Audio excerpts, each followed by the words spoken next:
दिल्ली में बीजेपी राष्ट्रीय कार्यकारिणी की बैठक हुई, जिसके बाद हरियाणा के मुख्यमंत्री मनोहर लाल मीडिया से रूबरू हुए और बैठक में जिन मुद्दों को लेकर चर्चा हुई उसकी जानकारी देते हुए नजर आए।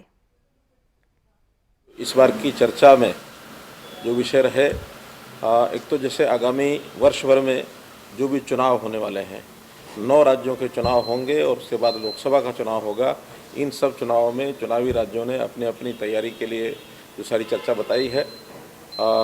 इस बार जो G20 की अध्यक्षता भारत को मिली है, तो G20 के जो कार्यक्रम चल रहे हैं वर्ष भर ये चलने वाले हैं।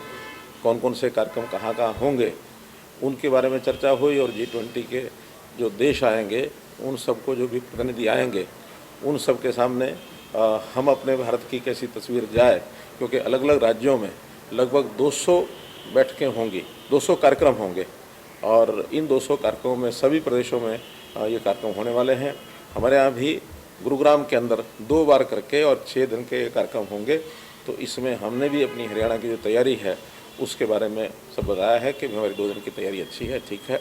सामाजिक आर्थिक प्रस्ताव के नाते से जो भी कुछ बदलाव अपने देश में हुए हैं नरेंद्र मोदी जी के नेतृत्व में, हमने 8 वर्ष में जो कुछ ऐसे समाज में परिवर्तन किए हैं उन सब का भी लेखा जोखा एक सारा कार्य समिति के सामने रखा है, ताकि देश भर में उन सब बातों को, वैसे तो पहले से सब जानकारियाँ होती हैं, फिर भी कार्य समिति में उनको इसलिए बताया जाता है कि हम अगले चुनावों के अंदर उन सब को लोगों के सामने बता सकें।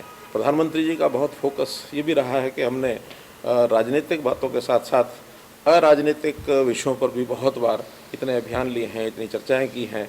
चाहे उसमें बेटी बचाओ बेटी पढ़ाओ की बात होती है, चाहे उसमें पर्यावरण के विषय है, चाहे उसके अंदर मन की बात में बहुत छोटे छोटे विषय उन्होंने साल भर में रखे हैं। अप्रैल में 100वां एपिसोड उनका ये आने वाला है। हर महीने रेगुलर वो इस कार्यक्रम को रखते हैं और बहुत प्रकार के ऐसे सामाजिक समरसता के कार्यक्रम हैं, ये सब भी चर्चा में आए हैं।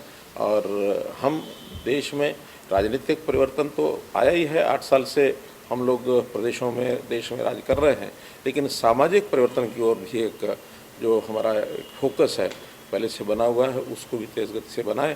हम अपने देश की, जिसको कहना चाहिए एक विश्व स्तर पर एक ऐसी प्रोग्रेस को देखना चाहते हैं कि विश्व गुरु भारत कैसे बने।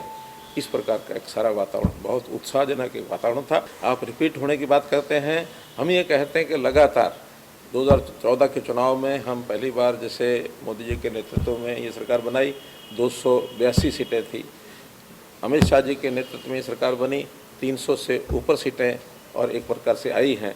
और ऐसा मान के चलते हैं कि इस बार 2/3 का आंकड़ा 360-362 का जो आंकड़ा बनता है उसको हम पार करेंगे, ऐसा एक कार्य समिति का पूरा विश्वास है। और निश्चित रूप से जैसे गुजरात के चुनाव की विशेष तौर पर चर्चा हुई है, गुजरात में लगातार 7वीं बार सरकार बनना और किसी एक प्रदेश में किसी एक ही पार्टी के 27 साल तक शासन रहना, ये अपने आप में एक रिकॉर्ड है और कहीं भी इस प्रकार का भारतवर्ष में तो कहीं देखा नहीं है और मुझे नहीं लगता कि किसी और देश में भी रहा हो एक ऐसा ऐतिहासिक ये जीत।